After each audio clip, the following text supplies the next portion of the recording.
Alrighty. Hello and welcome everybody for the second time this season, but round 3, because I wasn't here for the first round, but round 3 here of the Fargone Racing GT Challenge here in Season 18. We are here for a bit of an interesting format around the Nurburgring GP circuit. We have a 16-car grid tonight, but it's 3 18-minute races with 2 sets of tyres. So it's going to be really interesting to see who is going to make the best of all 3 races.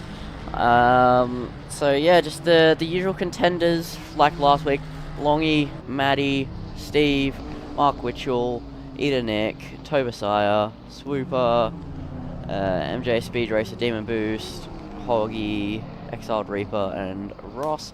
We're here last week and returning names from people who weren't here from round 1.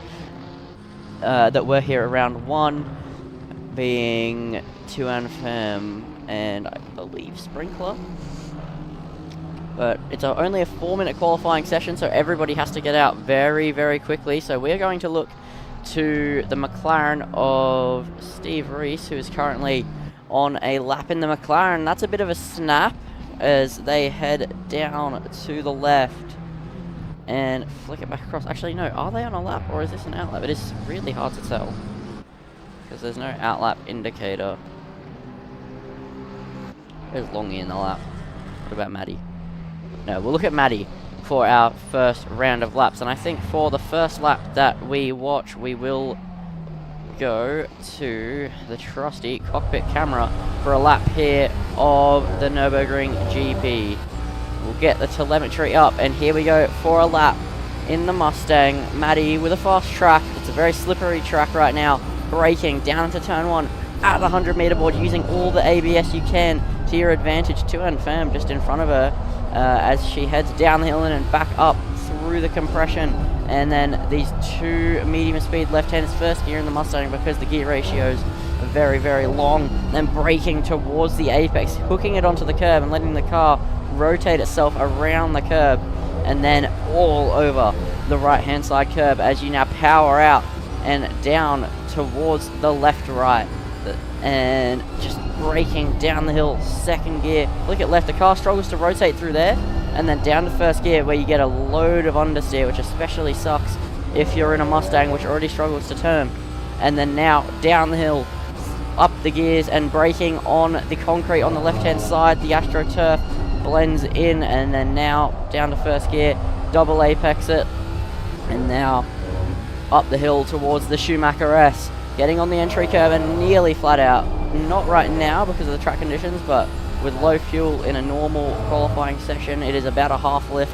And then now under the banner, braking at the 100 before you dip to the left over the curb, and then you've got to get the nose to point across before you dab the brakes again and flick it across to the right, where you open the car up for what is a straight with a right hand kink in it.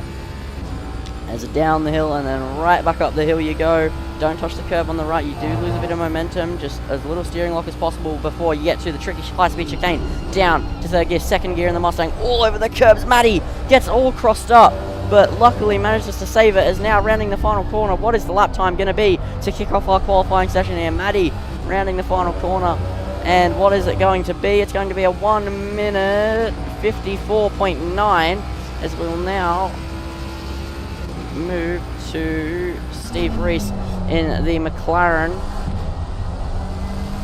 And now look off board with the lovely looking white McLaren as he heads up the hill towards the Schumacher S, through the Schumacher S now, and just keeping it pinned as the McLaren is the best at cornering on the grid, and it is probably the quickest car around this circuit as currently Tuan Pham is your provisional pole sitter. Qualifying has now ended. Everybody will be on their final laps of this qualifying session, so Steve is going to have to pull all the stops here on this one if he wants to get pole position. He is one of the quicker drivers on the grid. He had a very strong race but only came up P2 in the end at Kyalami. He'll now be looking to strike back here at the Nurburgring over the right hand side curb, carrying a lot of minimum speed, a lot tidier than Maddie's lap, which wasn't good enough to match Tuan. As now Steve rounds the final corner, and what's it going to be? It's going to be a 1 minute 53.9 to snatch your provisional pole position at the moment. Now moving back to Longy in the Mustang, pushing. No, Longy is not pushing. Move to Speed Racer. No, he's in the pits. Mark H is 2.7 seconds down. Tobesire in the McLaren is now crossing the line, 1 minute 56.8, and I believe that is your qualifying session over. Ken Blocks in the pits. Dave Ross in the Mustang has just finished. So your final qualifying order is going to be Steve Reese with a 1 minute 53.985 with Tuan. Oh wait, no. Tuan's pushing around in the final corner. What's it going to be for Tuan? Will it be pole position? Yes, it is, from nowhere. I didn't even notice he was still on a lap. Poor spotting from me. But a 53.790 now becomes your pole position time. The McLaren absolutely flying and just about beating Steve by 0.2 of a second. So 1 minute 53.790 is your pole position, followed by Steve with a 53.985. Then you have Maddie with a 54.3, then a 54.6 for Hoggy, who's P4. Then you have Longy, Mark Witchell getting P6 in a Nissan GTR. Then Tobesire in P7 with a 1 minute 56.8. Then you have MJ, Demon Boost, Speed Racer, Swooper, Sprinkler, Exiled Reaper, Mark H, Eda Nick, Dave Ross, and Ken Blocks rounds out your order. The bottom three listed there did not even set a lap in this qualifying session. So now we look towards the first race. So just return to the garage, and now let me press drive. Why won't it let me press drive? I'm a spectator.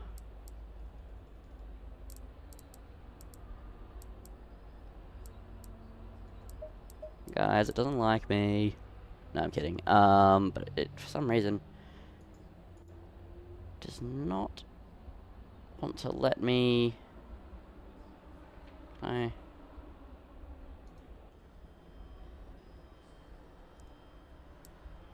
I don't have any controls for some reason. It doesn't let me drive like normal. So look at the grid. Damn. Anyway, normally I'd give you a rundown of the grid and the liveries, but I guess not, because I guess it has other plans. Anyway, everybody will now be applying setups for your first 18-minute race of 3, and there's 4-minute qualifying sessions before all of them. So that was your pole time. Just keep in mind, a 53.780 is your first pole time of the night, and we'll keep track of that and see how the track evolves, as the track is currently fast and 17 degrees ambient, 20-degree track.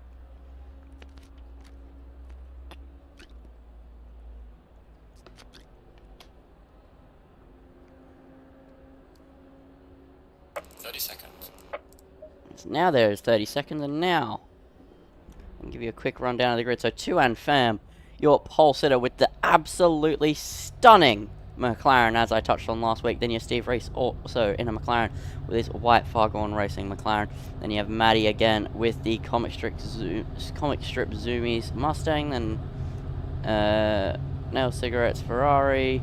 Then you have Longy's pink Ford Mustang. Mark Witchell 74 Nissan GTR. The West McLaren. Honda NSX, Lucky Strike livery, and now we go back to the broadcast camera as we get ready to start the first race here of 3. So Tuan Pham and Steve Reese leading you away for the beginning of race number 1. Here as we round to the final corner, short formation lap, not a full one obviously, as now we get ready for green flag action. When the green flag falls is when we go racing. So when is Tuan going to get the green flag and put his foot to the floor? As we look to the lights there, you can just see them in the distance, and now we get the green flags waving away, and Tuan leads you away from pole. Steve Reese has already taken the lead, it looks like, as we look down towards turn 1. Who's going to be last on the brakes? Tuan has that inside line. He's last on the brakes. Maddie now trying to get involved as well. Steve Reese just about holding P2. The Mustang not able to get its nose in, as Hoggy in the Ferrari also trying to get involved there in the background, as now We move to the helicam, and we can see there in the background Maddie on the outside of Hoggy as they go through the long spirally left-hander. Maddie loses out, puts her nose in then on the inside of the next section, and now Hoggy is trying to get involved as Maddie losing out a lot of lap time there at the start and losing out a lot of distance to the top three as the cone's already getting knocked to wherever they get knocked to, probably Mars. As now further down the grid we go. Anything happening further down? I do not think so. Actually, further down the back there we see it looks like Swooper in a little bit of a battle there in the Aston Martin. No, it is Sprinkler. No, is it? I'm lost. Hold on. In the background there. No, it is not. It is Ida Nick who's trying to make a move there on Swooper in the Aston Martin. We saw that through the left-right as we head up the hill to the Schumacher S for the first time of this 18-minute sprint. And now through the top there is the West McLaren. Can't remember who that was. Who was it? It's Toba Sire. We're going to get a quick replay of that. So we go 30 seconds back to get a replay of what happened here with TV1, and let's just take a look. So up towards the Schumacher S, tricky corner, very easy to lose it, but let's see what actually happens here. It's through the first kink, then over the top, hits the gravel, and the car bounces up, and he just spins around off the road, and that is really unfortunate there for the West McLaren of Toba Sire. As now we'll move up to Mark Witchell in a moment, as that is a very damaged McLaren looking there. 2NFAM leads the way by 5/10 over Steve Reese at the moment as they head down to turn 1. Mark Witchell in a bit of a dead zone there. I thought he might have been under pressure from the Honda of MJ. It doesn't quite look like it. As we look to... who do we want to look to now? Right here, Demon Boost versus Sprinkler as they head through the double left. They are only 3/10 separated. Porsche versus McLaren here. Porsche's no slouch around the Nurburgring either, so this is going to be an interesting one to keep an eye on as we head up the hill through the right, and then you're just moving up. This is an up and down track, this, until you get to the Schumacher S, where you've pretty much reached the peak of the track, but you kind of go up and down constantly through the first sector, and I think that's one of the more interesting parts about this track, is the fact that you're always going up or down, never really staying flat, as now Demon Boost just pulled away from Sprinkler a bit there through the middle sector. The gap is now 8/10, so let's look to another close fight, which will be actually the leaders, 2NFAM and Steve Reese fighting away at the moment. So we look closely towards these two, McLaren versus McLaren, so there's not going to be a part where the car is going to be stronger. It's all going to be down to the driver here. As through the right kink of the straight we go. These guys separated by only a couple of tenths of a second, and Steve, who was late to the punch, late to the attack in Kyle Army against Maddie, and that cost him, and he lost out the win. Now it's going to be his turn again to try and overtake for the lead, and we'll have to see how he negotiates it.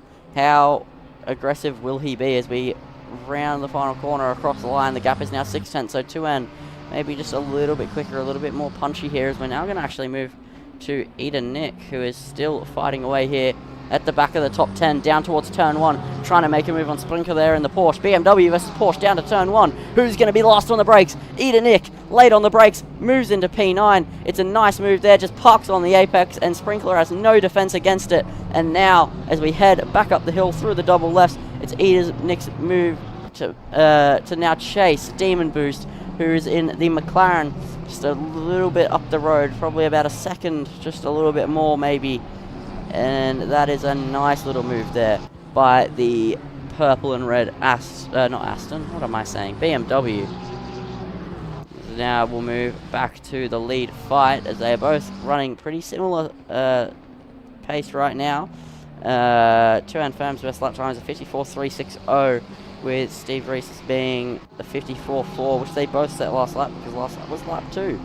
So now they are pretty much both matching, bang on their deltas. Steve is actually a little bit quicker than 2N on this lap, as we see the gap closing. It's now 4/10. At sector 1 it was 6/10, so the gap shrinking, and the question we will be asking, and that I will be asking, is when will Steve decide to attack? So So he's hunting and hunting and hunting here in the McLaren, and I don't know when he will strike, as Eda Nick is closing in there if you look at the leaderboard on a Demon Boost. So this is the closest battle on track right now.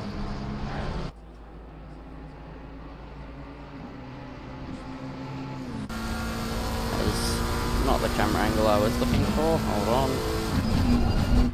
There we go. Down to turn 1, Steve. Very close. I've accidentally bumped the wrong bind. So Steve Reese hunting and hunting and hunting, and I'm just wondering when he's going to go for it. I think he might go for it very, very soon as he heads through the long left-hander, and look at it. He is right underneath Tuan here. He is surely going to strike very, very soon.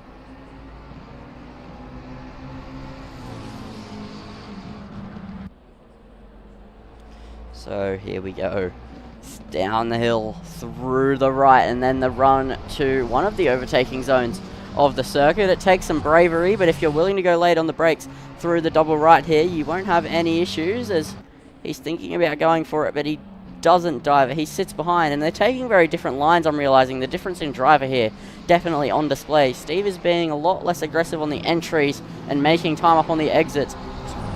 Tuan is trying a fast in, fast out approach, which seems to be working for him at the moment, but Steve just has a little bit of an edge, and I think especially when it comes to looking after the tyres in the later races, we will see that will come into effect. Only 2 sets of tyres. The question is, when do you take your second set? Or some people already just designated a set for quali and designated a set for the race. Who knows? We'll have to find out. But Steve is closing in as we head towards the chicane. He's not going to go for it here, obviously. That would be quite reckless. As now down towards turn 1, this could be a potential opportunity.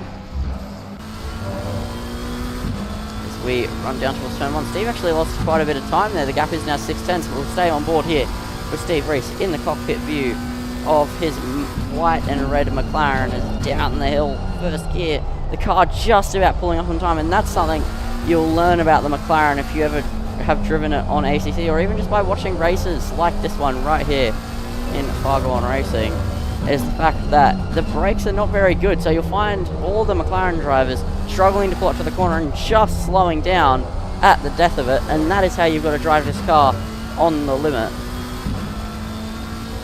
As Steve down the hill, just not using as much track on the entry as Tuan, but then accidentally clips the curb and runs him out wide when he did look like he had a bit of a better entry there. Is down the hill, but yeah, the track's still on fast conditions, so this isn't as fast as they can go. If the track hits optimum, we will see them go quicker, but last lap, no, not last lap, but the best lap right now, Steve Reese is a 53.9, actually a little bit better than his quali time, so he is absolutely flying out there, and that is one of the things you'll notice with the fact that these races are only 18 minutes, is the fact that the fuel levels will be so low, and the tyre wear will be pretty low as well, at least here in the first race. So you will see times being quicker than qualifying in the first race, and maybe even the others. We'll have to see. Maddie is actually struggling a little bit for pace compared to the last round where we saw her fighting for the win. She has dropped 4 seconds back off of Steve Reese and Tuan Pham, who are currently fighting very heavily here for the win. They haven't gone wheel to wheel yet, but I can imagine it's only a matter of time before they do, as Steve is hunting. He's still chasing tail. This is giving Kyle Army flashbacks here, almost, but just against a different car. A car where he doesn't have to worry about straight line speed being an issue. He can just get an overtake in the slipstream, but obviously overtaking is trickier than it sounds, and Steve is just playing it patient here. I wonder if maybe he'll just give this one to Tuan, and he'll just try and make it up later in race 2 and race 3. There's 3 races to get a win here for Steve and Tuan. And either way, I think they're both going to win one, I think, because they are just such similar pace. As now the track hits optimum, and now the lap times will be ramping up. This is now where we'll see quali times be absolutely destroyed if they're pushing right. So this is going to be the interesting thing to see. Where will the lap time spike to now? As I'm just looking down the Delta list, a couple of drivers already going quite significantly quicker, as we actually see Tobasaya in the pit lane still for his damage. I know that we've been seeing that since the start, but it is just very disappointing. Same with Lee Perkins, who's in P18, as Steve is very, very close to the back of Tuan. Will he go for it under brakes there? He poked his nose out as he's gotten it wrong under braking, and he finds himself nearly going off the track. He just about keeps it on the road, but that was nearly a massive moment there for the race. But Steve getting the slingshot on the exit and just about managing to keep his car under check and getting back to the gap he was before, but the gap was only a tenth before. Now it's probably more like 2 or 3. A very close, a very hairy moment between the two leaders there with Steve getting it mixed up under braking. As we now head back down the hill in Sector 3 for the 5th time, and there's still 7 minutes to go in this race. Steve versus Tuan, the battle continues to rage on as we head up the hill into the chicane. Surely one of them has to blink at some point soon. These two have been fighting away since lap 1. It's all been mental games though. They haven't been wheel to wheel. This is purely mental, and this is one of the toughest races you can be in. It's where you can't absolutely send it on the car in front of you, but you got to keep applying the pressure, pushing and staying with them. It is so difficult. It's down towards turn 1 we go. No move being made at this current stage.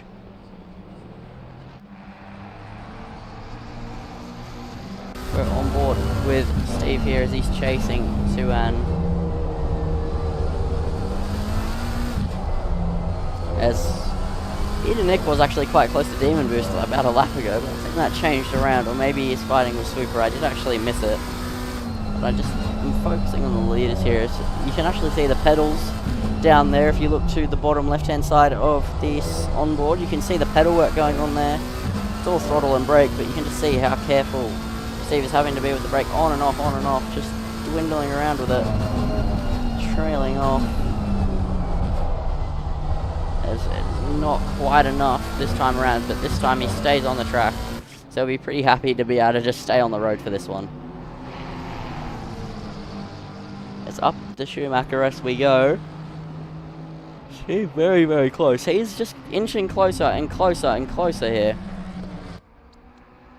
but not quite enough at this current stage. He gets a good slingshot there. He actually took a lot later of an apex than Tuan, as we head now through and down the straight, now back up the hill, and look at that gain. He's so close behind, but this is not a corner where you can keep going for it. If this was the other layout of Nurburgring, which you can't drive on ACC, if it's that big chicane, I think Steve would have gone for it there, as he has a bit of a slide there on the exit of the high speed left-right. As now rounding the final corner, what's the gap across the line? It's surely got to be under 2 tenths. What is it? No, it's actually 4 tenths. It looks a lot smaller than that. So Steve is not going to be close enough to go for a move unless he absolutely lunge it. Tuan is actually taking a bit of a tighter line on the entry though. He is defending just that slight bit. As up the hill through the double left, and just look at that. Steve is basically pushing Tuan through the corners. There's not much more he can do in a situation like this. This is not the place to be looking for an overtake. He has to just be fully focused and make it right at every decision. He has to make the decision to go for it fully. He can't be half committed. He can't think about going for it and then back out at the last second. This is going to be a full commitment maneuver if he wants to get it done. There's 4 minutes to go in this race, and it's still anybody's game between these top two.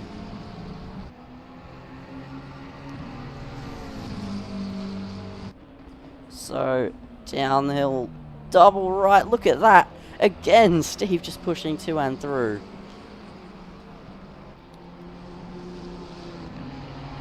Just look at their speed they're carrying. Steve was actually a little bit wide there compared to Tuan. They're both using all of the track available to them. McLaren versus McLaren here for the win. 3 minutes left in this race, so I think there's going to be 2 more laps. The rest of this lap, the next lap, well, yeah, 2 more laps after this one. So you have 1 more after this next lap by. As down the straight we go again. Will Steve come up short again, much like he did in Kyalami? We saw he was too nervous to make a move there. This time it's not too nervous. He just hasn't really been close enough. He's always just been 4 tenths back, which is not close enough, especially against someone in the same car as you and with similar braking points to you, which is always going to be the case with someone at similar pace in the same car. Steve very close this time around, but still it could be too far for a move as it was 4 tenths across the line once again, as Tuan still going tighter, still defending just a little bit, just in case Steve decides to fully commit to it with 2.5 minutes to go. This is your penultimate lap, so one more to go next time by. And this is the fight for the win. We've been looking at it most of this race as the rest of the gaps up and down the field have been expanding and expanding. This has not, though. This has been as close as you could ever ask for here in Fargone Racing in round 3. This is only the first of 3 races here in the Nurburgring, and it's already putting on a show. It's putting on a race, much like Kyalami, but in shorter forms, and we get 3 of them. And it's going to be anybody's game for all 3. So even if Steve doesn't win this one, he could very well win the next one. Or the next one after that. We'll have to see. And even so, maybe these two could even get into an incident in race 2 or race 3. And we could see a different winner. It's just any number of possibilities. When you have 3 very quick sprint races in succession, it's going to be absolutely phenomenal to see, as they are just pushing and Steve a little bit closer than the lap before, but I don't know if it's going to be close enough. He can only go for a move up the hill towards the fast chicane if he's going to clear Tuan in a straight line. As we head through the left again, Steve this time making the apex better than Tuan. They're swapping roles here, pushing at different points through the corners. Maybe even the tire pressures. Tuan makes a mistake, and that is the mistake Steve was looking for. And that is Steve into the lead here on the penultimate lap as we head up the hill. And Tuan making a mistake when it matters the most. And that is not what he'd want here in this race. But now, as we head onto the final lap, the roles are now reversed. Tuan is going to be the one chasing tail here. So after basically 18 minutes of chasing, Steve is now through. Tuan makes another mistake. Goes onto the gravel again, and could that be the nail in the coffin here? This is the final lap of this race. The gap is over 9 tenths now, probably over a second when we get to the second sector split. This is looking like it's going to go Steve Reese's way here, but with another lap to go here, the rest of this lap, Steve could still make a mistake. Tuan just has to push on. He won't probably get it if there isn't any mistakes. He just has to hope for one. This is going to be him basically hoping for any sort of mistake here at this point. As we head down towards Sector 2, in a couple of corners time, we'll get the sector split, but we still have the rest of Sector 1 to go, which is this left-right. Tuan could gain a bit of time here, but I think this is nail in the coffin. This is race 1. Locked, wrapped, sealed, and sent here for Steve. So he drove phenomenally. Both of them drove phenomenally, and I think that one mistake is going to be the difference, and that's how close these two drivers are here in Fargone, here at the Nurburgring. The gap is over a second now. It is 1.3, so that is basically race over as long as Steve can keep it on the road. He'll breathe a sigh of relief here in a couple of corners time, but he still has to hold his breath for the rest of the third sector. He drove phenomenally. They both did, as I said. They both drove so consistently from start to finish here in this 18-minute sprint, but finally, on the penultimate lap, a mistake was made by Tuan, and that's going to be the one that costs him the win, as Steve rounds the fast chicane for the last time here in race 1. This is only race 1 of 3. This battle is not over yet, but it is over in race 1. Steve Reese rounds the final corner, and he is going to take the victory in race 1, and that is 1-0 to him versus Tuan, with 2 more races to end what will be, I think, a best of 3 basically between these drivers. Is a phenomenal performance there. Matty is going to cross the line P3. What more would you expect? Longy P4. Hoggy is going to come home P5. Then Mark Witchell in a Nissan GTR will get P6. A phenomenal result there for Mark Witchell. MJ rounding the final corner in a Honda NSX, getting the P7.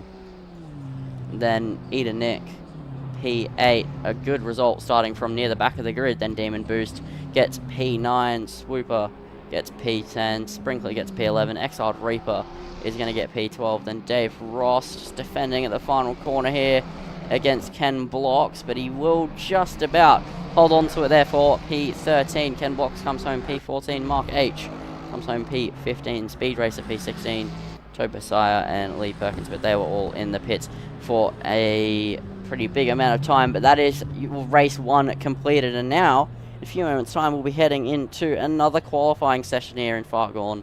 But what a way to finish race 1. Tuan just making a mistake at the pivotal point where you really need to be keeping it on the road, and that was just the nail in the coffin. That was what decided the race. That was a huge error. A huge, huge error there from Tuan, and it is going to be race 1 in Steve's books. We'll return to the garage. We don't have to look at the results again. We'll just wait for qualifying to tick over here. As actually, we will have a 3-minute interval before we get into qualifying again. So we have a practice session, and then qualifying, then the race, then a practice, then a qualifying, then the race. So we will be going for quite a while here tonight.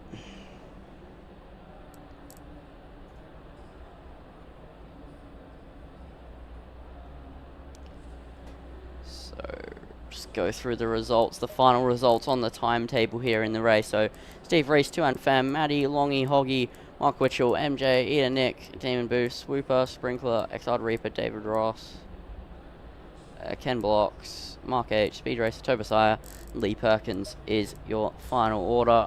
It's just taking a minute to tick over. There we go. Free practice goes green. I don't think anybody will even bother to go out on track.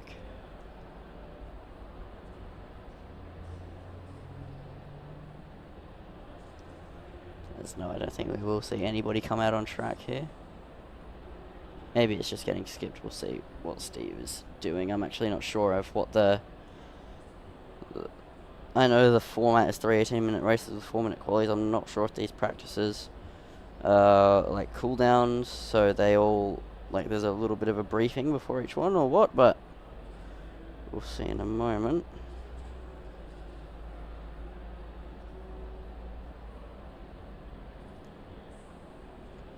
Yeah, nobody coming out on track, so just have to wait, I guess. Normally I'd have fun facts for a track, so let me just pull them up, because I didn't actually pre-research for tonight, but I already had it from a couple of weeks ago, so just give me a moment. Nurburgring GP, there it is in my docs. Give me a moment.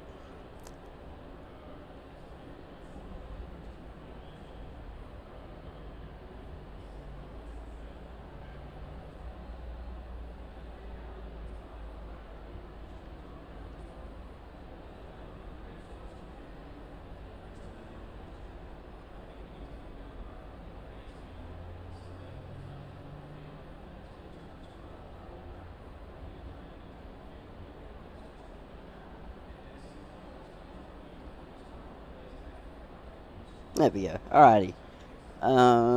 So it is 5.137 kilometers. This layout has existed since 2003. Has been raced since 2003. Quoted the Green Hell, but that's more the Nordschleife than here. But this still is a part of it when they race the 24-hour layout. This GP circuit we see before us with a slightly different layout. The Mercedes Arena being skipped out, which is that double left-hander after turn 1, but still the GP layout nonetheless. And the track is FIA Grade 1, has been raced in F1 last in 2020? I don't think it was raced here in 2021, if I'm not mistaken. Yeah, there's not much about this track actually, except for the fact that after the war, there's a bit of time where it was closed down. The track initially opened in 1927, but that was more the Nordschleife than here, as the free practice session is about to end. So yeah, not too much about here, honestly. Green light, go, go, go. As now qualifying begins for race 2. I've just got to hit drive, and we'll stay with the last race's P2 sitter, but the race winner. Tuan also coming out just in front of him, so trying to, I don't know, just get out early, try to get 2 laps in. As the track is beginning optimum, it's a bit hotter for race 2, so that is a bit of a change here, but what we are going to do Let's go basic HUD and we'll go on board. Go cockpit camera as Steve Reese plans to drive away in qualifying. I would assume he wants to go 3 for 3, but so does everyone who is here on the grid. But Tuan can't go 3 for 3, but maybe he can go 2 for 3. The battle ultimately is going to be between the two McLarens again, as Steve Reese and Tuan Pham, with further down Maddie and Longy potentially fighting away with it.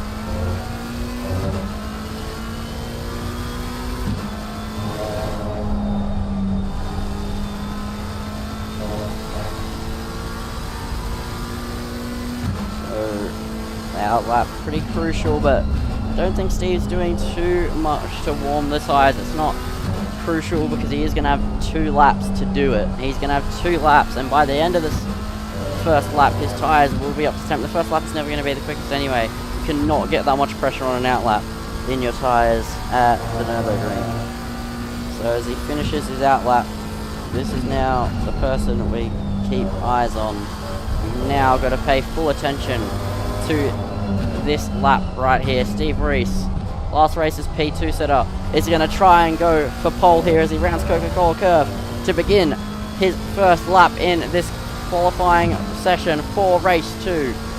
Downhill, dipping down towards Fargone, which is turn 1, and just get to the apex. A little bit of understeer there from the McLaren as he now dips into the Mercedes arena. And just hold it on the curb, get on the power nice and early. The car will try and snap away with you because you have to run such a low TC setting in these McLarens. As now just flick it across to the left and keep the car going as you now head down towards the Valvoline curve.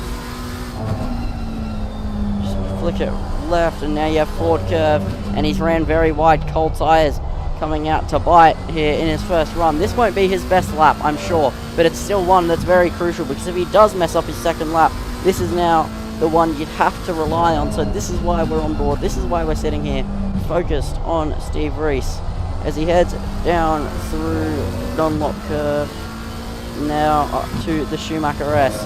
Left, just nearly a 3/4 lift there, and now as he heads towards the Michelin curve, the left and then the right hander.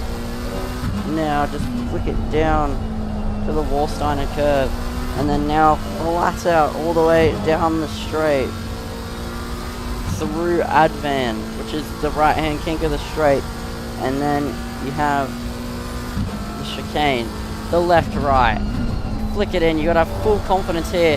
It's been a very hooked up lap there from Steve, a little bit of a wobble at the chicane. But overall, it's been a pretty neat and tidy lap here. What is the lap time going to be? It's going to be a 1 minute 53.6. No, Tuan Pham's lap is a 53.6, but it must have been invalid as it's telling me that Steve is in P1. No, Tuan's lap on the tracker is just wrong, I think. Oh no, sorry, Steve did a 53.5. I was more paying attention to the 7. It's qualifying technically over here because the time has hit 0, but Steve just crossing the line in time as now we'll go to Tuan, who's pushing again for a second lap. The 2 leaders, the 1-2 sitters of round 1 of race 1 are only separated by 500ths, and now with an optimum track, just look at the lap time difference between this and the first qualifying session. It is astronomical. A 53.5 would have been unseen in the first qualifying session. Pole was a 0.7, and that is the difference an optimum track makes, because the track is hotter as well. That is something that is normally a lap time killer. If your track is a couple of degrees hotter, you will lose more than you gain, but because the track is now optimum, these cars are so much more on rails as he heads through the left, through the right of the Schumacher S, and just full commitment here as on the brakes he goes. Tuan Pham trying to strike back, trying to take pole off of Steve Reese here at the death of it in this second qualifying. He's pushing so hard. He is pushing as hard as he can get that McLaren, as this is his final ditch effort. Steve Reese on provisional pole position. You can see him in the background. They started their qualifying sessions basically right next to each other, and now they're going to end right next to each other, both on the lap time board and on the track as we head through the chicane. Now, rounding the Coca-Cola curve, will 2 and Fem take provisional pole position off of Steve Reese here, as he is 3/10 up on his time, rounding the final corner. What's it going to be? It is going to be provisional pole, but now we move back to Steve Reese. Will it be enough to snatch pole back? No, it won't be, and 2 and Fem is going to be your pole position sitter once again here in qualifying, in the second qualifying session. It's a bigger gap than the last one, or no, smaller gap than the last time, of 53.3 is your pole position time here in race 2. Steve Reese 1/10 behind with a 0.4, then Maddie 9/10 back from 2 and with a 54.2, and that is just the difference between the McLaren and the Ford, basically, with Eda Nick getting P4 this time around, the BMW hooking up a lap, but still significantly slower than Maddie. And then you have Hoggy, Longy, Speed Racer, Mark Witchell, Ken Blocks, Demon Boost, Swooper, Tobasire, MJ Sprinkler, Exiled Reaper, Dave Ross, Mark H, and Lee Perkins is your grid here in qualifying, and that was quite the way to finish your second qualifying session of the night, and we still have one more to go at the end. So now we are on the grid once again, as will it let me? Kinda.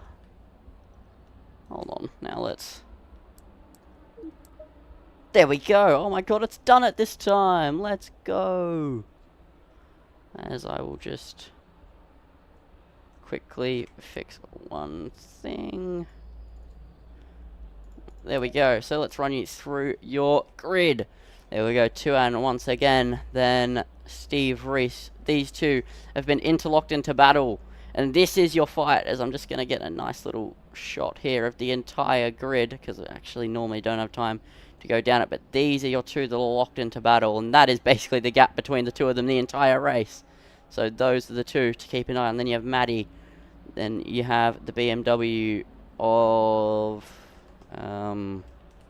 Eda Nick, then the Ferrari once again, then you have Longy and the pink and black Mustang, then the Valentino Rossi inspired McLaren 720S GT3 Evo, and Mark Witchell's Nissan GTR, then the silver and black Ford Mustang, then the blue, black and red McLaren, and then this pretty nice looking Australia Aston Martin, then the West McLaren, which I highly rate. I think it's a very nice livery there on the McLaren. Then you have the F1 inspired Lucky Strike Honda, then the 669 Porsche, then the silver FGR Nissan, then the Caterpillar Ford Mustang, and oh, what has happened?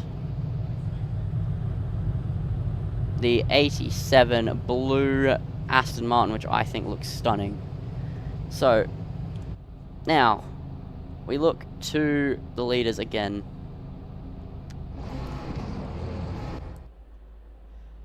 So I'm just pulling up the broadcasting. There we go. As we get ready to go for race 2. And once again leading away from Steve Reese, then Maddie.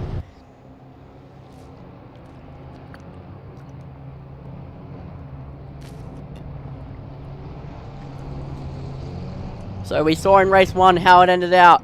2 will now be looking for revenge here in race number 2. He leads us away once again. As we get ready to go green flags, you'll see the guys on the left and the right waving the green flag when we get ready to go. And there we go, drive through for Eda Nick for speeding on the start. So that is his race already over as 2 and Steve Reese go wheel to wheel once again down towards turn 1. Who's going to be last on the brakes? Will it be 2 much like race 1? Maybe not. Steve very late on the brakes as they still go wheel to wheel as we head towards the Mercedes-Benz Arena, as who will be in the lead by the end of this section. It looks like Steve is going to be inching ahead, and unlike the first race, we see Steve leading, followed by 2 as we actually see potentially more involvement here from Eda Nick, who got past Maddie. The drive-through penalty hurting a lot. He tried to get past 2 as well at the Mercedes Arena, as we now head down the hill as we head towards the Ford curve, which is the right-hander. And that was a pretty solid start there for Steve Reese, who took the lead early on now. And that is going to be a very solid start. And the roles are reversed in race 2. This time, he leads it from Tuan, and Tuan will be the one chasing tail, much like we saw at the end of race 1. So we'll see how Tuan ends up trying to overtake, and if he'll be more aggressive than the likes of Steve as we move further down. Demon Boost look to be under a little bit of pressure there from the West McLaren of Tobesire, but nothing avails just yet. Swooper in the Aston Martin is under a little bit of pressure though from Sprinkler in the Porsche. Is a little bit wide there from Swooper, as now the Porsche trying to cut underneath. Gets a pretty solid exit, I think. He gets to the apex first, and now downhill we go. Porsche versus Aston Martin in a straight line. We all know that the V8 is going to win out in this one, but still gaining in the slipstream. Will we see Splinter go for it? No, not at this time. It's a smart move to just play it safe at the start of the race. We'll now move up to Maddie, who surprisingly is still behind Eda Nick, but not because of I thought that Maddie would go for it again straight away, but because I thought Eda Nick would come in and just serve the drive-through straight away and try and make it up later. But he's staying out on track for the moment, just wants to soak in the being in P3, I guess, at the moment, as we head down towards turn 1. Hoggy trying to put some pressure there on Maddie, and running out wide just a little bit there, is all over the back. The Ferrari carrying a lot more speed into the entry, as we see car number 87 is that? No, 47. No, was it 87? No, it's... where is it? 74. No. I just cannot find the... There we go. Was it Tobesire again? No, it was 27. It was Swooper. As we'll go back down towards turn 1. Very deep there, the Aston. That's why Tobesire was also back there. The Aston Martin hitting around Tobesire and then just slowing up on the side of the track and letting the West McLaren go back through, feeling bad for the incident. And that was not Swooper's proudest moment there. That's a bit of a rough moment for the Aston, just misjudging and under braking there. Very, very unfortunate. But it happens. He moves, as that's the Caterpillar Ford Mustang off the track, as we'll now get a replay of that one. Oh, no, I did not go back far enough. As we'll get another chance to look at that. Just down towards the braking zone. He was gaining on the blue Aston Martin who started at the back.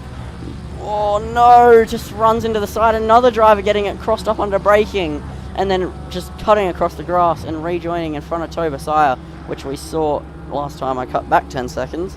And then Tobesire towards the S's, goes up the inside, just backs out of it, plays it safe. But a couple of incidents here early on in race 2. This is not the way you want to be starting off the second race.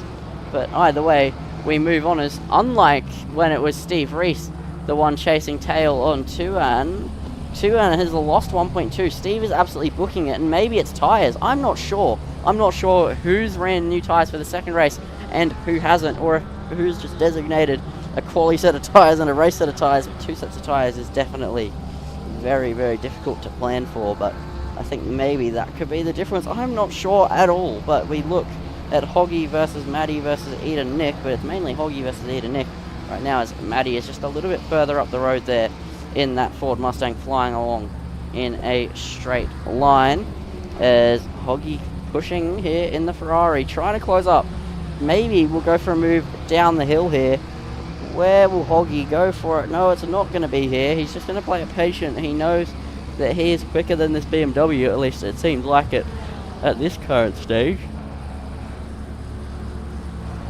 As Hoggy just trying to find some pace there, ran a little bit deep off the racing line at the Schumacher S, and Eda Nick just nailing the inside curb pretty much. And this is creating a little bit of a tricky scenario, because Hoggy has got to pick his place to go for a move very strategically, because you can't be going for it down this straight unless you're going to well and truly be clear. But Hoggy might go for it, as he is very close behind this BMW, as we'll see through the right-hand kink down the straight. He won't go for it into the far chicane. If he does, it's going to end in a disaster, as the gap between Steve Reese and Tuan Pham continues to increase by another 10th. As there we go, Eda Nick pulls and actually crosses the pit line, so a little bit late pull off there from the BMW, but that leaves Hoggy in position, as the car number 48 has had an off. It's Dave Ross in the Caterpillar Mustang again, as we'll go. As Hoggy just trying to find some pace there, ran a little bit deep off the racing line at the Schumacher S, and Eda Nick just nailing the inside curb pretty much. And this is creating a little bit of a tricky scenario, because Hoggy has got to pick his place to go for a move very strategically, because you can't be going for it down this straight unless you're going to well and truly be clear. But Hoggy might go for it, as he is very close behind this BMW, but Eda Nick has got to pick his place to go for a move very strategically, because you can't be going for it down this straight unless you're going to well and truly be clear. But Hoggy might go for it, as he is very close behind this BMW, as we'll see through the right-hand kink down the straight. As there we go, Eda Nick pulls and actually crosses the pit line, so a little bit late pull off there from the BMW, but that leaves Hoggy in position, as the car number 48 has had an off. It's Dave Ross in the Caterpillar Mustang again, as we'll go. back 30 seconds and just see what's happened down towards the braking zone versus the Aston Martin, a swooper who got it wrong under braking before. He doesn't actually go down the inside, is just a little bit wide there from the Mustang. And then on re-entry, no, hasn't gotten it wrong. Oh, swooper just cuts off the nose of the Caterpillar Mustang, and that is an incident easily avoidable from pretty much both parties, who both made mistakes there in that. A bit of a racing incident, and then he just can't get the Mustang back going in a straight line, and that is really unfortunate. Dave Ross's race and Swooper's race going bad to worse, spinning around again here, and really, really unfortunate. But Dave Ross definitely getting the short end of the stick in that one. As what is the closest battle on track? Mark Witchell, very close behind Longy in the Mustang. So we're going to see GTR versus Mustang versus a McLaren. So Speed Racer also there. So we have a little bit of a battle pack here, and look, I'm going to finally take it off the Helicam. I just find it's the best one for having an overall view of a battle. But we will take a look at some of these TV cameras as we head through the middle sector and towards the third sector, I think. Yes, yeah, I'm right. Okay. I kind of lost where we were on the track when I was swapping cameras. There's Mark just pushing and pushing and pushing here. The GTR very, very quick in a straight line, even faster than the Mustang, but the Mustang is still no slouch. But GTR is going to have to make it work somehow as we head through the chicane. Mark Witchell can take as much curb as he wants, as he actually doesn't. He goes pretty far around it, but Mark trying to hustle this GTR around the corners and then take advantage of it down the straights as we head round the Coca-Cola curve. That is the final corner. 10 minutes to go. We're already 8 minutes in to the second of the 3 races here, and Mark not going to be close enough to go for a move on this occasion, but the GTR pushing very, very hard. Is very slow there on the apex for Longy, as in the practice session actually, when I was testing out some stuff with the cameras, which you might have been noticing, I was getting the replays and stuff. You can thank Steve for showing me how to do all of this new stuff with the cameras. It might not be totally apparent from the viewer's perspective, but whenever I'd put the camera on Longy, he would crash. So I'm really hoping we don't see a repeat of that. Hopefully he's not camera shy come race time, as there's now halfway through we have been halfway through the race here in this race 2 of the Nurburgring, as we are now halfway through the total races. So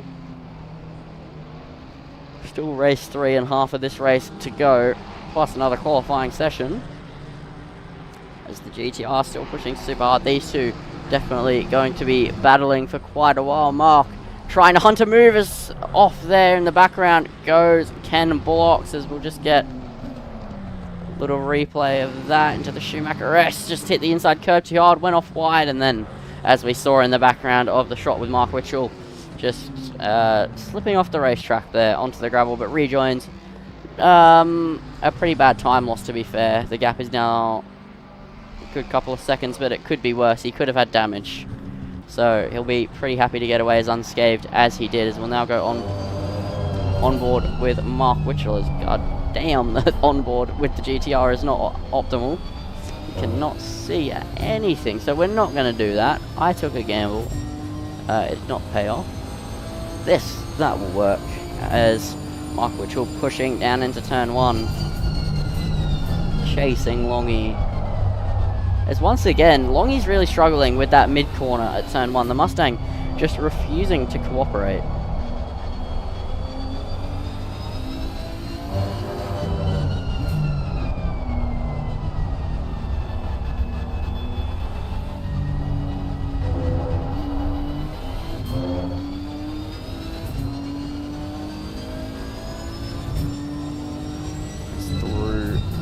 First sector, we're going to be heading into the middle sector when we get to the double right. It's down the hill. You can see the GTR just kind of wrestling a little bit, kind of being uncooperative. We'll actually move further back. Speed Racer, no, Speed Racer did have Ken blocks behind. I forgot they had an incident. We'll stay with Longy and Mark Witchell here, as this is the closest battle on the track. There's not really much else to look at actually. Mark H is pretty close behind Eda Nick. I think that gap could be slowly extending. Yeah, it is extending very, very rapidly, so we will move back to Mark Bushell. I thought there might have been a battle there, but I guess it was not to be. So, Mark and Longy continuing to battle at it, continuing to scrap away. This fight probably will be going to the end, but interestingly, I'm finding here in race 2 is the fact that Steve Reese is 2.5 seconds out of the lead on Tuan Pham, and I have to say, no, I'm not gonna take the complete guess, but my guess would be it's tyres. I think that maybe Steve strapped on a fresh set of boots for the second race. I don't understand how the pace difference otherwise would be made. Tuan's been quicker in qualifying, was very similar pace in the race, and Steve was struggling to attack, so clearly there isn't that much in it. Actually, in fact, on just the last lap alone, Tuan lost 6/10, so I'm not sure where this pace deficit is coming from. I think surely the best explanation would be, yeah, no, it would be tyres, but we'll see in the third race, I guess, because Tuan would then pull away with the inverse effect, but we'll have to see.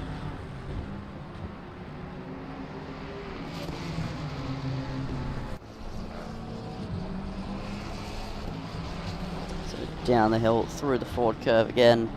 Longy just keeping his head cool, making sure he doesn't make any mistakes with Mark Butchell on the attack.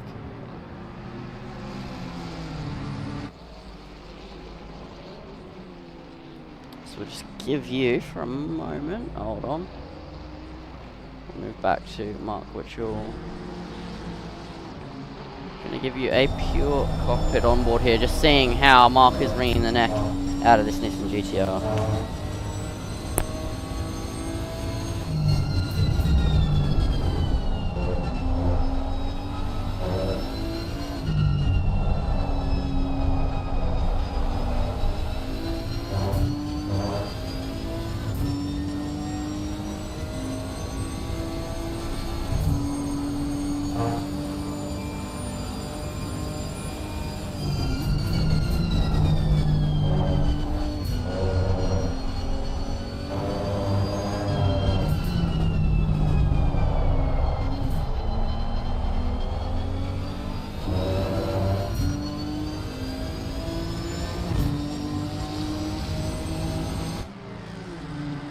There we go, that is how Mark is wringing the neck out of that Nissan GTR. As 4 minutes to go left here in race 2. Hasn't been the most eventful, but neither was race 1. To be honest, it was a lot of chasing, which is kind of what we're seeing again here, but just with two different drivers. But GTR versus Mustang is always interesting to see, as they have pretty similar qualities. They both don't like corners, but they both like curbs, and they are both quick in a straight line. But the Mustang is just a little bit better through the corners, but the Nissan is a bit better in the straights. It's very marginal though. So it is really interesting whenever these battles happen.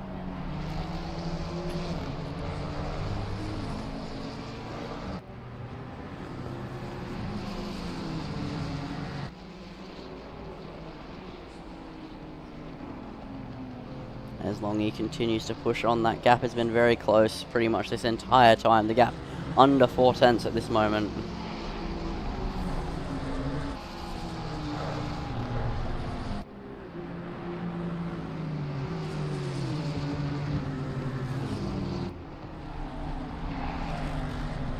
So 3 minutes to go, so 2 more laps to go. Next lap will be your penultimate lap, and right now the gap between the two leaders is quite substantial. It is 4.2 seconds, so a lot bigger than this last race, and I've got to say, I think it has to be tyres. I just don't see, well, because Tuan is also doing significantly slower lap times than last race, so I think, yeah, for sure it is tyres, because the track conditions are better and everything.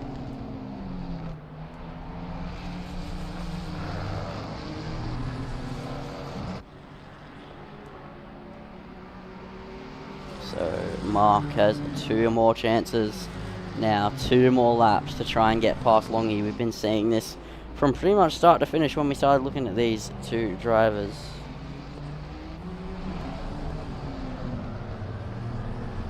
Just through the Mercedes-Benz Arena for the second last time in race 2. And it's looking like not much is going to happen.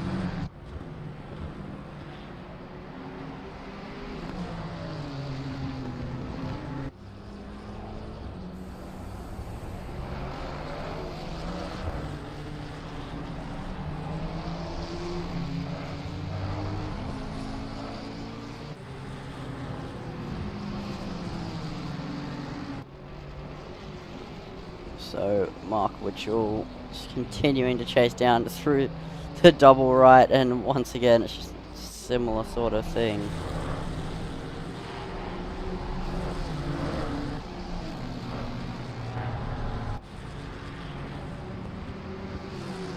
So Mark continuing to pretty much stay at the same gap. I feel like I'm repeating myself like a broken record, but there's not much more to touch on here. But as we head on to the final lap, there's just one more sector to go here on the penultimate lap. Steve Reese rounding the Coca-Cola curve. And now, surely Mark, if he's going to attack at any point, it's got to be now. Or will he be content with a P6? We'll have to see. With 45 seconds to go, the clock will hit 0 next lap. As now, there you go, you heard it over the background noise, the engineer saying the leader is on the final lap. So here we go. One last chase, one last attempt for Longy to defend from Mark, and Mark to attack Longy, but down into turn 1, nothing to avail, as Longy's actually pushed quite a bit out, as it was the 7/10th gap across the line. So a little bit bigger than finalists of the track. Well, the ambient's gotten a little bit hotter, the track has pretty much stayed the same.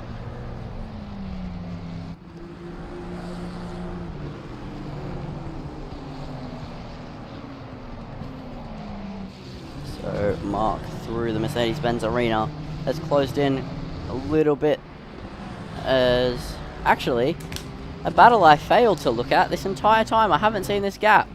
I have not seen it, so we're actually going to move away from the battle we've been looking at.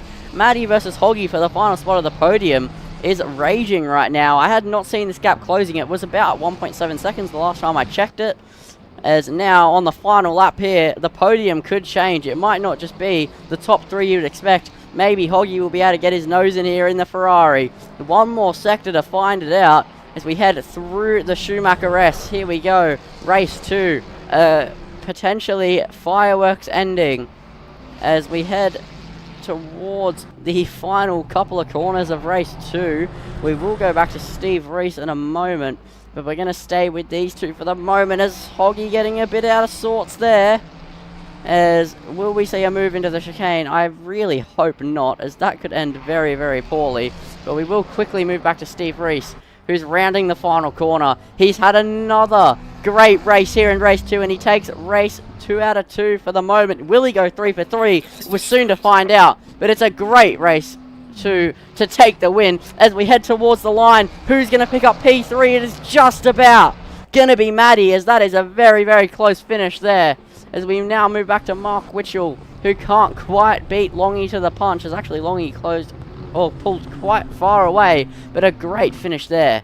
And a bit of poor timing spots from me. I did not see Maddie and Hoggy fighting away at it, but a very close ending there between the two of them. So Steve Reese is your race 1 and 2 winner. Then you have Tuan Pham gets P2 again, so he will be hunting desperately for a win in race 3. And if it is tyres like I suspect, we could very well see that. Then we have Maddie, Hoggy, Longy, Witchell, Speed Racer, Ken Blocks, MJ, Exiled Reaper, Demon Boost, Sprinkler, Eda Nick, Tobasire, Mark H, Swooper, and Dave Ross finishes out your grid with Lee Perkins once again not completing, not even doing a lap, so unfortunate for him, I guess. I don't know what's actually going on there, but anyway, a very, very entertaining race there between Mark Witchell and Longy, and also Maddie and Hoggy, but I missed it completely. But Hoggy actually picks up the fast lap. It's a little bit quicker than the leaders there at the end, so race 2 looking very, very nice there at the end. So now we'll tick over into another practice cool-down session where no one will go out, just debriefing, I would assume, and then getting ready to go again. as I cannot find my mouse cursor. There we go, there it is. So yeah, already read you through your race results. And yeah, good race there in race 2, but now we have the final event. Another 18-minute race, but it is the final one. Will Tuan Pham be able to take it to Steve Reese and get the win like he was looking so close to doing in race 1? Will Steve go an entire 3 for 3? That is the question I think is going to be on our minds the entirety of this third race. Will it be a close race, or will it be another repeat of race 2 between the leaders? We'll have to see. And who gets pole, I think, is not, we've seen actually, isn't as crucial as we thought, but it'd still be good to see. So a 53.3 was our pole position time for qualifying 2. A 53.7 was qualifying 1. Will we see maybe even a 52 or at least a 53.1 potentially for qualifying 3? We'll have to see. But for the moment, we have a cooldown session. So actually, of all the times, this will be the time to look at all the liveries, because we can just go up the pit lane. How smart of me. So, Tuan Pham's McLaren, there we go. We can actually look at it properly now, instead of having to rush. We have 2.5 minutes. Tuan Pham's McLaren looking very nice. Then Maddie's Mustang. I know you guys have seen most of these liveries already. I actually did get through all of them, but we didn't take a proper look at them. So there's a look at the front comic strip. I think it's pretty funny. And even on the top, there's a little bit of a cat there. And then there's some on the rear wing. Cats everywhere for everyone. Then you have the 87 Fargone Racing Aston Martin. Very, very nice looking there. The AMR logo on the front. Looking very neat and tidy. Then you have Steve's own personal livery. McLaren logo on it. ASA logos appearing on it. And then Samsung also appearing on it. So, very, very nice. Then you have Mark, which was 74, which we looked at just before. There's not much to this livery. Actually, I don't know if it's inspired or if he got it made. I'm not sure. As we now look at the 27 Australia, I would say probably indigenous because of this little, the way the numbers are and stuff. Inspired Aston Martin.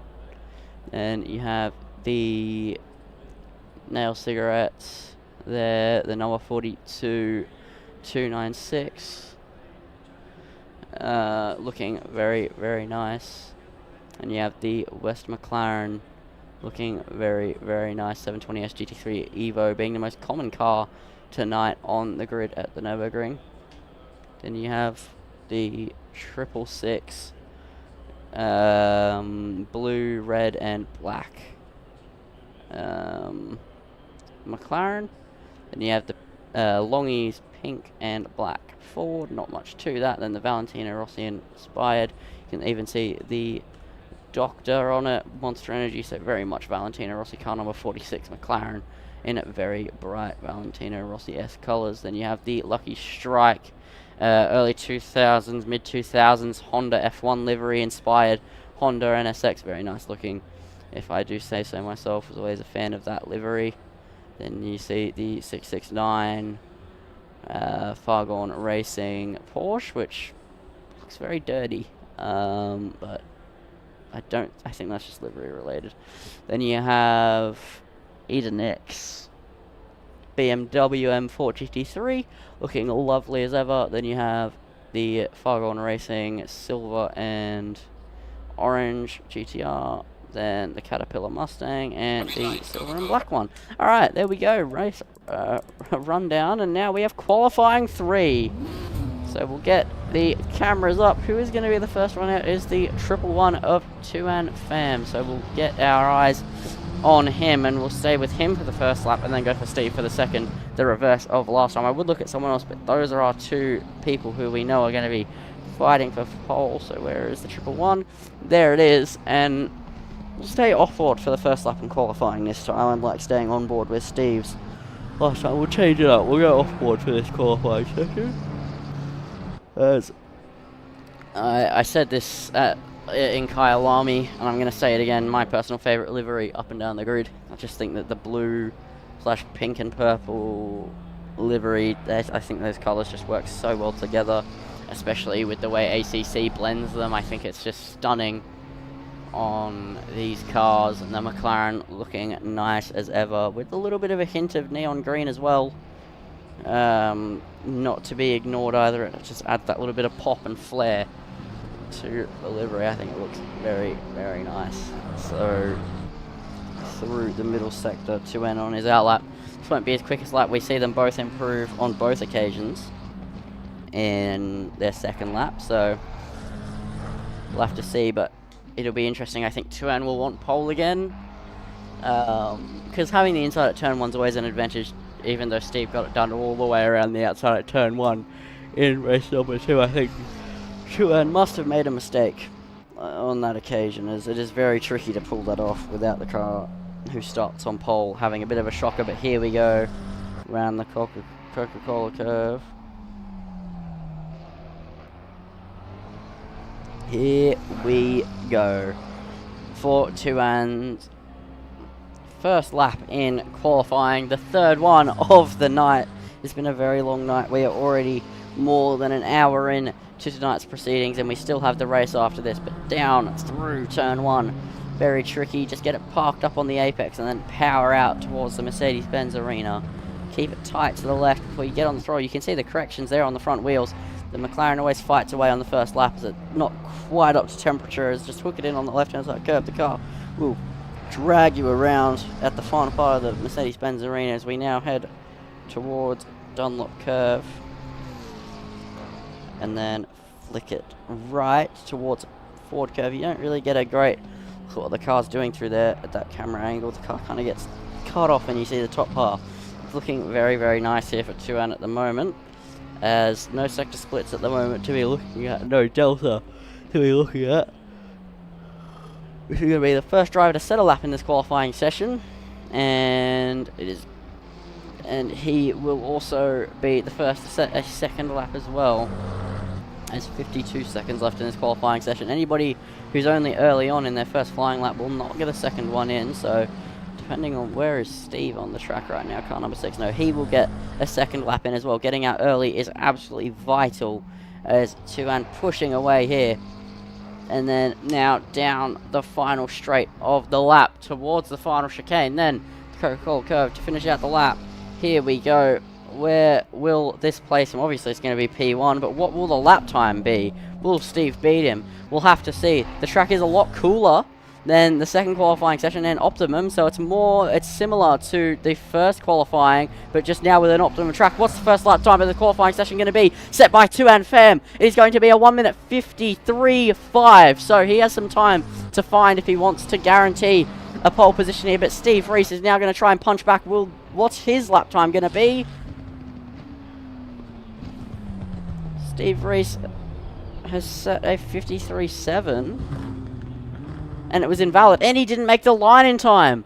That is huge here in this qualifying session. He must have invalidated, and that gives 2N pole, and that gives Steve a lot of work to do. He's going to be starting very far back on the grid, and you'd have to say that's a nail in the coffin here, and as long as 2N doesn't make a mistake, he might be able to get the win here in race 3, finally, after messing up the first one, not having the pace in the second one. It's all falling apart here for Steve in the third one. He's going to be starting all the way further down the back. Maddie gets P2 with a 54. Oh, that's her best lap time of the night, a 53.5 being the pole position run, and that is not as fast as the second qualifying, so a bit of change there, but not a lot of people made the line, which was really surprising, as a lot of people did in the second qualifying session. So really interesting to see that development there.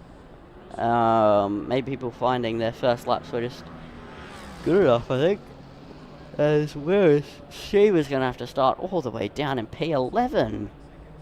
That is so unfortunate, with actually I think still some people coming to the line, so maybe even further down across the line. Yep, P12, 15 coming to the line. Here to Nick. Where's he going to start? P3, right behind Maddie.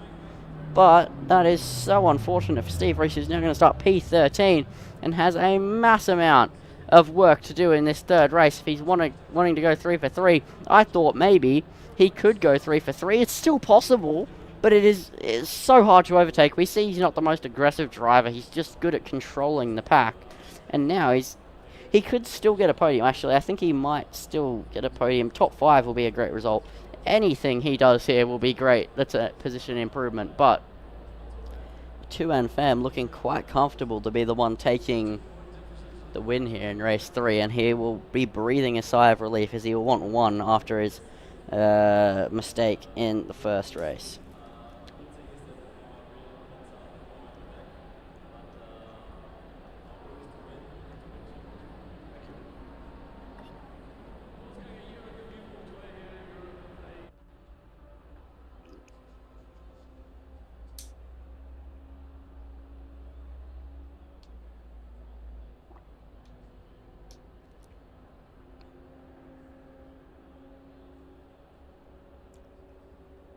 Just not much to say here in between sessions, as there we go, the session ticks over to the race. Select drive here, and now we just wait for everyone to get going. 1.5 minutes until we get going here. So I'm just going to be quiet, just sip on some water quickly before we get the race start. I'll be back.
Here we go, we're off for one last time here tonight. The time is 10:52 AEDT. And it has been a very long night. We started at 9:30. This race will probably, it will end at 10 or 11 past 11. So it has been a very, very long night, but we are going to begin our closing race here. Race number 3 at 6:05 in game time. The track is quite cold. The lap times are going to be quicker than they have been, as we are now underway here for race 3. Maddie starting alongside 2N Fam, and the Mustang already inching ahead. Will we see Maddie this time go around the outside of 2N at turn 1? Who's going to be last on the brakes? We see down towards turn 1. And we'll go to the helicam, so we see an overall view here, and Maddie gets squeezed out wide. Either Nick now is going to try to get involved, but 2N leads the way as we head through the Mercedes-Benz arena. Is now Longy trying to get involved here on Eden Nick, going down the inside, around the outside, holds Eden Nick, but there we go. The grip on the marbles not being enough, and that is Longy now into P3, and we might see Longy versus Maddie. The two Mustangs could fight away at it. Mark Witchell there in the background, trying to now hunt against Eden Nick again, but it won't be enough. But Ken Blocks also in the background, as we see Steve already making up all sorts of moves, as he is already in P11. Or no, the timing's bugging out a bit. It doesn't know what to say. So I'm not actually sure. We'll see in a minute. As we head through the second split. There we go, P9. It's a great start. He's already up 4 places, and he is going to be chasing. It might not be enough to get 2N, but I think he can easily make his case to get a P2 here. Already up a bunch of places. If he just gets late on the brakes, gives it a good go, it could definitely be a good recovery drive. As there we go around the outside. Try Speed Racer on Sprinkler, but it's not going to be enough at this moment. As a great first lap so far from these guys, putting on a show. As we'll move to off board the TV cam. Steve Reese might go for it. He's going to try it potentially at the high-speed chicane. Down the straight we go. Will Steve go for it? It'd be a very, very ballsy maneuver to try and make with 16 minutes still left in the race. He decides to stay behind, but he thought about sticking his nose up. Will he go for the final corner move? Will he pull that out? Will he make that lunge? No, Speed Racer diving to the apex before Steve could even think about it, but the pace difference clearly being shown. Sprinkler has clearly made a mistake here. He goes off into the gravel. Now Steve might get 2 for the price of 1 as we go back to the helicam to get a good view of what's going on here. Steve trying to get past Sprinkler. Will he now go down the inside of Speed Racer as well? Down towards turn 1 we go. No, the Porsche fighting it the long way round here on Steve Reese, who's trying to make his way up through this field. It's a good move made there for Steve Reese, and he moves up into P8, and now he's going to continue chasing down the number 46 McLaren here of Speed Racer. And then there is quite a significant gap already to Ken Blocks, who is on the edge of the top 6. So Steve has to get a move on here if he wants to close up. He has the pace, but right now 2NFM 7/10 in the lead over Maddie, so maybe not pushing as hard as he was in the last race, because that gap is not expanding as fast as it did. Even though it's only lap 2, it was already out of a second on Maddie at this point, or maybe Maddie just sees that potential to go for a win and is pushing with everything she has. She thinks this now will be her fight. We'll have to see as we head through the double right. Steve has to get a move on soon enough if he wants to make this one work. So we look at the Schumacher S here as Swooper in the background was thinking of going for a move on Sprinkler up the hill at the Schumacher S, but nothing availing just yet. Will Steve go down the inside of the left? No. But further in the background though, MJ was making a move on Swooper, as Swooper getting very aggressive there on the cut-in. And now MJ around the outside taking advantage of the mistake of Swooper, and also in the background Hoggy making up a move on Exiled Reaper. So a couple of moves going on here.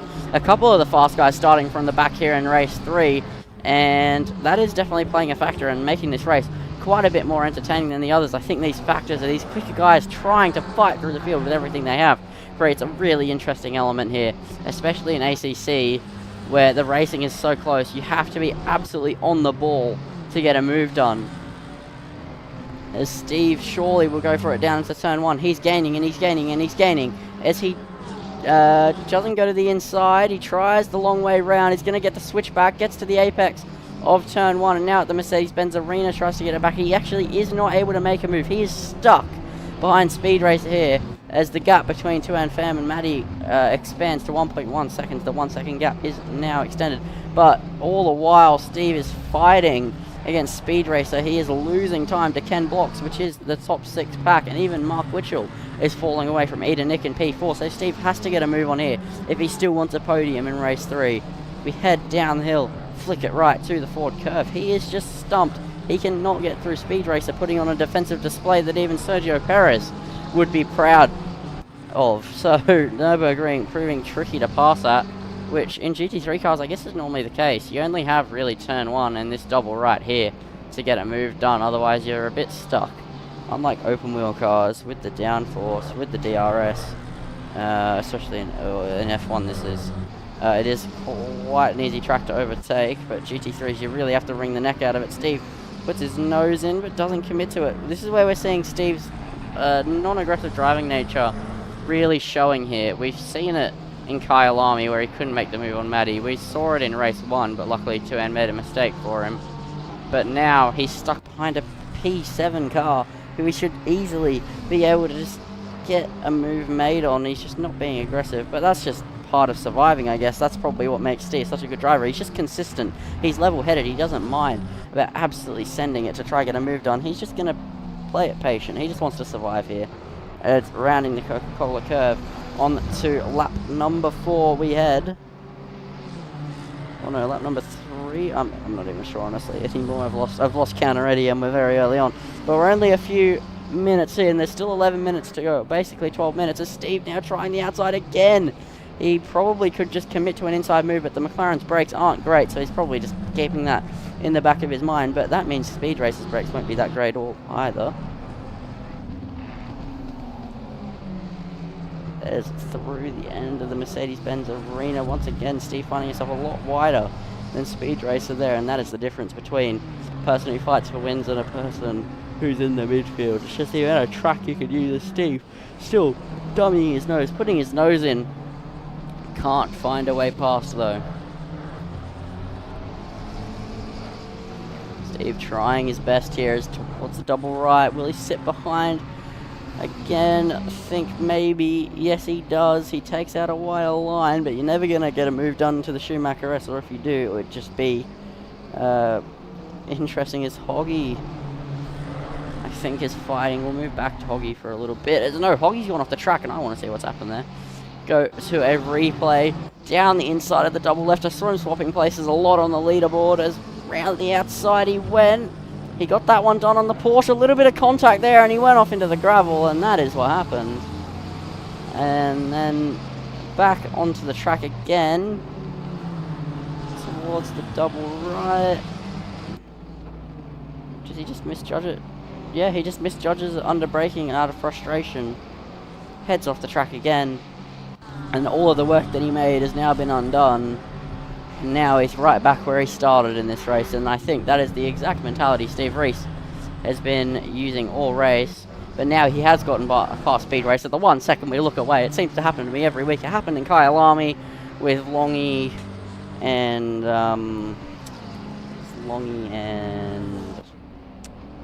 I don't even remember anymore. Longy and Hoggy, actually, surprisingly. Those two. A very stark contrast now. In this race, Nick actually got overtaken by Longy, and now it's a Mustang 2-3. But yeah, those two fought away, and every time I looked away, there was a move, and now we're seeing it again. But Steve Reese now has 2.7 seconds to chase, 9 minutes to go. So what, 4 more laps to go, I think it is, maybe 5. And yeah, he has his work cut out for him as we'll move to Maddie versus Longy, though, as I have seen this battle is getting pretty close. Oh, it's Tuan's right there as well. I think Tuan must have made an error, and now this is a 3-way fight for the win. This is exactly what I want to see. As, well, yeah, Tuan must have made a mistake, because he was over a second clear. And on that last lap, Maddie did a 53.9, so this is the fastest Maddie's been. And I think that's just the cool temperature. Finally, the Mustang's one weakness is not being completely exploited. It can corner in cooler conditions, not very well, but it can't corner in those more slippery conditions or the hotter conditions like we saw earlier. This is kind of evening the playing field, and now Maddie versus Tuan versus Longy is very much a fight for the win here. Race 3 looking to be the most entertaining of the bunch. Already the start went off to an absolute bang, and now we're seeing here in race 3 a fight for the lead that goes 3 ways, or even if Tuan then continues to pull away, we're going to see Maddie versus Longy. So 2 Mustangs versus a McLaren. Who will come out on top here in the Nurburgring? 8 minutes to go in our final race of the night, and it is still looking to be anybody's game as hard on the brakes goes Maddie, just using all the track that she possibly can, as down towards... Oh, is Longy making a mistake there in the background? That was not good at all. But as we head through the Mercedes-Benz arena, Maddie all over the back of Tuan, who might not have the pace. Maybe he actually doesn't have fresh tyres for this one. This could be tyres. I'm not sure at all. As the commentator here, as the spectator, I have no idea who's been taking their set 1 or set 2 tyres this entire time. I have been purely guessing. But just looking at it, it's so unnatural. Tuan's just getting slower and slower and slower. Maddie is the quickest she's been. And I think this could be tyre related. I'm not sure at all. Like, this is purely speculation. I'll get that confirmed after the race, and either I'll look like an idiot or I'll look like a hero. But yeah, it's just interesting to see that now Maddie and Longy are right on the back of Tuan, who was multiple seconds clear of them in the last few races. So this is really intriguing, but it's good to see that more people are able to get into the fight here when it counts. Race 3, take a bow. You are easily being the hardest one to guess yet, as Hoggy making some moves in the background. But I want to say, with this lead fight,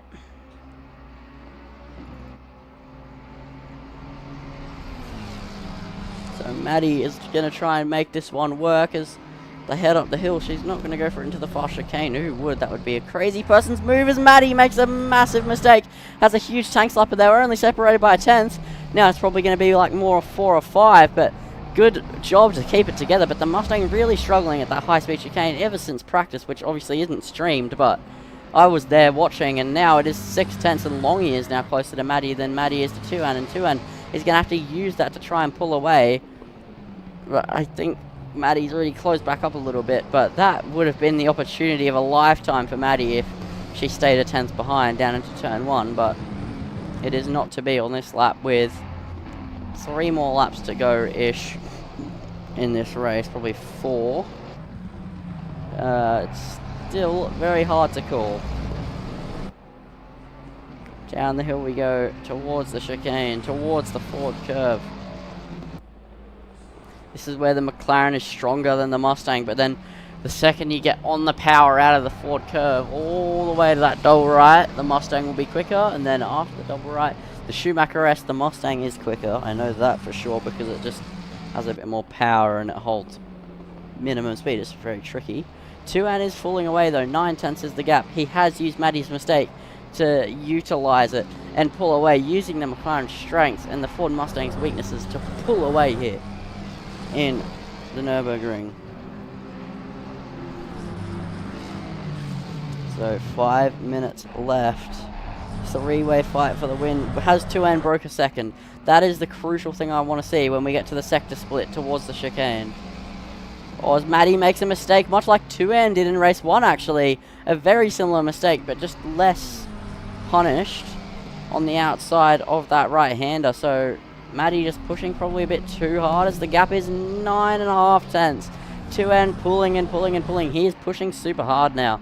I think this is probably as hard as he can push without making a mistake. The gap is 1.1 seconds, 1.2 seconds, just dwindling in between. And then Longy is only 3 tenths behind Maddie as we head across the line, just under 3 tenths. As we head down to turn 1, will Longy go for a move on Maddie? I think that they are thinking about it, but they didn't go for it. And these two will continue to fight away, but 2N has broken clear of a second. So I think now the fight goes back to just focusing on P3 here. Steve Reese has actually caught Ken Blocks and Mark Witcher and gotten past both of them. P5 I think will be the best he can do as 2N's made a mistake. He's gone wide and once again he makes a mistake at a crucial point, and now he's right back under strife here. 5 tenths the gap between 2N Fam and Maddie as there's a yellow flag. It's car number 47, so we'll take a look. It's Toba Sire in the McLaren. Oh no, I didn't go back far enough. I only saw the yellow flag a second ago, so I thought that was when it popped up.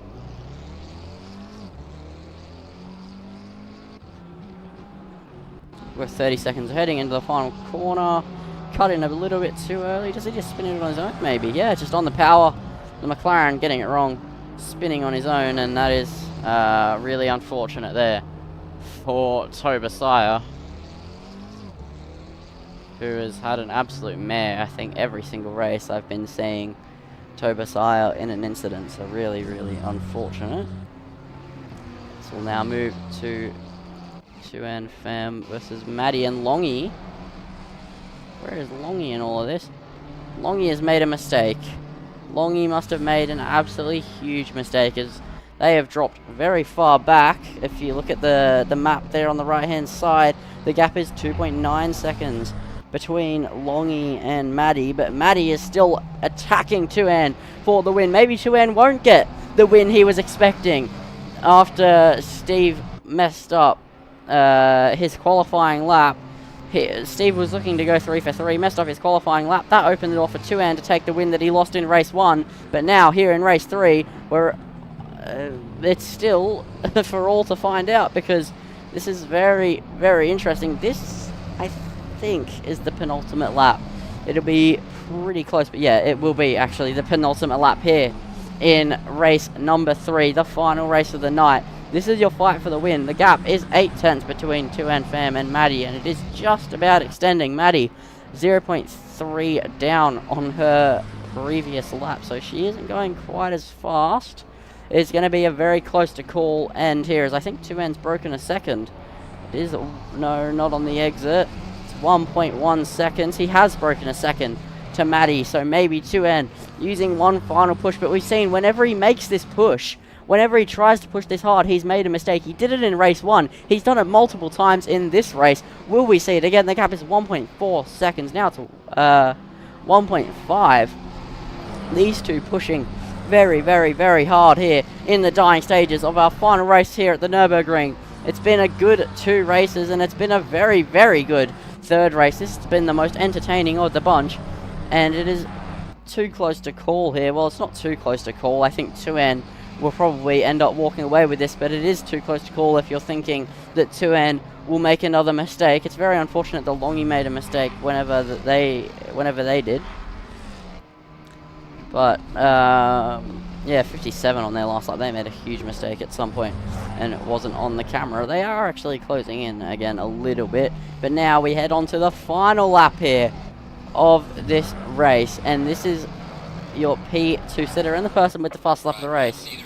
Final lap of what has been a very, very long night here. It is 11:10 p.m. here in my local time, ADT. We started at 9:30, so an hour and 40 minutes on, and we are still racing away here at the Nurburgring. It's been a very busy afternoon here for the Nurburgring. It's now 6:40 p.m. in-game time. The track very cool. The air temp getting pretty cold as well, as now the gap not really expanding, not really closing. It's pretty similar. As we will look to 2N. He's had a stellar race. He's made quite a lot of mistakes. He threw it away in race 1, very unfortunately, just making a mistake at the death of it, which gave Steve Reese the win. But I think now, as long as he doesn't make another huge mistake, he can comfortably say he's won race 3 here. Steve took race 2. 2N was no match, but here in race 3, Steve was the one who made the mistake in qualifying, and he wasn't able to carve through the field quite quick enough. He was never going to be able to get to the lead, in all honesty. But now, with one bit of track to go, it's looking like it's going to go 2N's way. This is where he made the mistake in race number 1, so let's just make sure he doesn't make it again on the power. No, he doesn't. Maddie is closing in a little bit. The gap is a second, but it is not going to be close enough to be able to go for a move. So as long as 2N doesn't make a mistake here at the chicane, it's been a stellar drive. A couple of mistakes in the mix there, but a very, very good race from 2N nonetheless, as Maddie makes a huge mistake, just about holds the car together. That's the nail in the coffin for sure, as he rounds the final corner. 2N gets the race that he lost in race 1. He takes the victory in race 3 at the Nurburgring to finish up a spectacular night of racing here in Fargone Racing GT Series. And 2N fam, take a bow. Impressive result from you. Maddie takes P2, Longy takes P3, Eden Nick across the line to take P4, then Steve Reese, a good recovery drive from P13 to take P number 5, so a good race all around from him. And then Ken Blocks gets P6, Mark Witchell gets P7, Speed Racer gets P8, MJ gets P9, Swooper getting P10 in the Aston Martin, taking the flag now, followed by Exiled Reaper a few seconds back in the Nissan GTR. Then you have Hoggy P12 in the 42 Ferrari, who was in a little bit of a scuffle earlier. Then you have Demon Boost, Sprinkler, and Mark H. Tobasaya, after a couple of incidents of spinning on his own, gets P16. Then you have Dave Ross getting P17 across the line there to round out what has been a pretty spectacular night of racing. So we'll get the timetable up for race number 3. So 2N taking the win. Then Maddie, Longy, Eden, Nick, Steve Reese, Ken Blocks, Mark Witchell, Speed Racer, MJ, Swooper, Exiled Reaper, Hoggy, Demon Boost, Sprinkler, Mark H, Tobasaya, Dave Ross, and Lee Perkins. So that is your night of racing done here in Fargone Racing. It's been a very, very long night here, both in the comms box and for the drivers out on the track. But until next week, that is Fargone Racing GT Challenge, Fargone Racing GT Challenge Season 18 done. Thank you for having me again here in the comms box.